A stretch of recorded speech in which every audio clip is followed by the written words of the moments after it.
ये तस्वीर एक ऐसे लड़के की है कि जिसने सीएसएस पास करने से मौत तक का सफर करके हर दिल को उदास कर दिया। बिलाल पाशा जनूबी पंजाब के एक पसमानदा इलाके में पैदा हुआ था। उसके वालिद दिहाड़ीदार मजदूर थे। बिलाल ने उनके माली हालात अच्छे ना होने की वजह से मस्जिद में ही कायम मकतब से प्राइमरी पास की थी। हमारे जनूबी पंजाब की पसमानदी का आलम तो सब पर ही आया है, लिहाजा बिलाल पाशा ने भी छठी जमात से ABC पढ़ना शुरू की। इस नौजवान ने कितनी मेहनत से एक बुलंद मकाम हासिल किया और किस तरह हम सब की बेहिसी ने उसे मौत को गले लगाने पर मजबूर कर दिया, ये कहानी इंतहाई तकलीफ देह है जिसमें हम सब ही कसूरवार हैं। उसकी अगली कहानी सुनने से पहले हम सबको दुआ करनी चाहिए कि पाक परवरदिगार बिलाल की मग़फ़िरत और उसके बूढ़े वालिदैन को हौसला अता फरमाए, आमीन या रब्बुल आलमीन। बिलाल ने बड़ी मेहनत से इंटरमीडिएट एमरसन कॉलेज मुल्तान और बैचलर ज़री यूनिवर्सिटी फैसलाबाद से मुकम्मल किया। किसी के वहमो गुमान में भी नहीं था कि मस्जिद से 5 जमातें करने वाला बच्चा कल को मुकाबले का इम्तहान पास करके CSP बन जाएगा। बिलाल पाशा ने कैरियर का आगाज एक प्राइवेट नौकरी से किया, लेकिन वालिद की ख्वाहिश पर गवर्नमेंट सर्विस में आया और पुलिस में सब इंस्पेक्टर भर्ती हो गया। बाद में मुख्तलिफ सरकारी इदारों में 16वें और 17वें स्केल की मुलाजमत करते हुए 2018 में CSS का इम्तिहान पास करने में कामयाब हुआ। बिलाल पाशा ने अपने बैकग्राउंड को छुपाने की बजाय अपने सफ़ेद दाढ़ी वाले मजदूर बाप के साथ खड़े होकर इंटरव्यू दिया और पाकिस्तान के उन नौजवानों में उम्मीद की शमा रोशन की कि जो CSS पास करने को सिर्फ इलीट क्लास से मंसूब करते थे।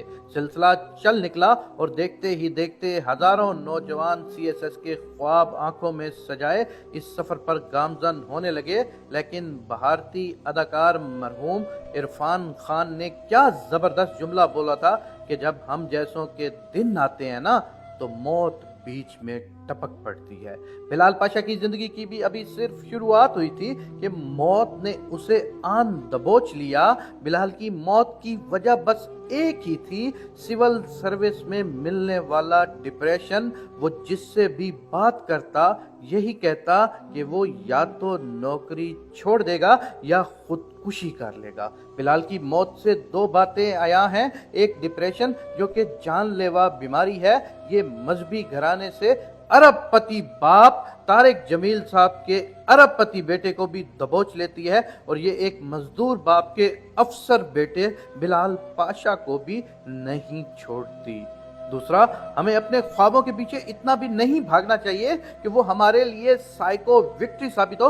फ्रांस का नेपोलियन बोनापार्ट रूस को शिकस्त देने के लिए अपनी 6 लाख फौजों के साथ आगे बढ़ता गया। वो जंग तो जीत गया, लेकिन सर्द मौसम की वजह से सिर्फ 10,000 फौजियों को बचाकर वापस आया और तब तक पेरिस का भी मुहासरा हो चुका था।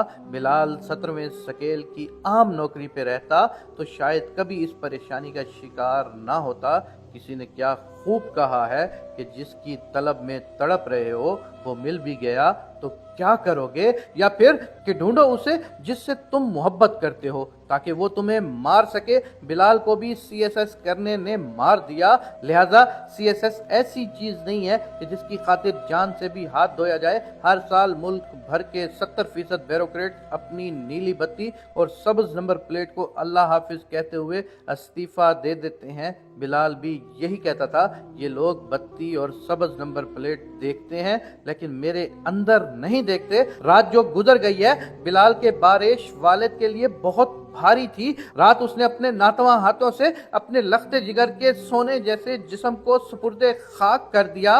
रात बहुत तवील थी, बहुत कठिन थी, हर तरफ चीखो पुकार हो गई। बिलाल की मैयत को रोका गया, लेकिन भला जाने वाले को कौन रोक पाया है। आज रात गुजर गई लेकिन उसकी सहर कभी नहीं हुई। हम यहाँ जिंदगी में तो अपने आप को उठा बैठे हैं, लेकिन बिलाल जो अब इस दुनिया में वापस नहीं आ सकता तो उसके बाप के जहन में भी कभी अब सहर नहीं होगी। सुबह का सूरज तो तलू होगा लेकिन उसका बारिश बाप गलियों गलियों सदाएं लगाता हुआ उसी मस्जिद के सहन में जा पहुंचेगा जहां से बिलाल ने अपनी जिंदगी का आगाज किया था।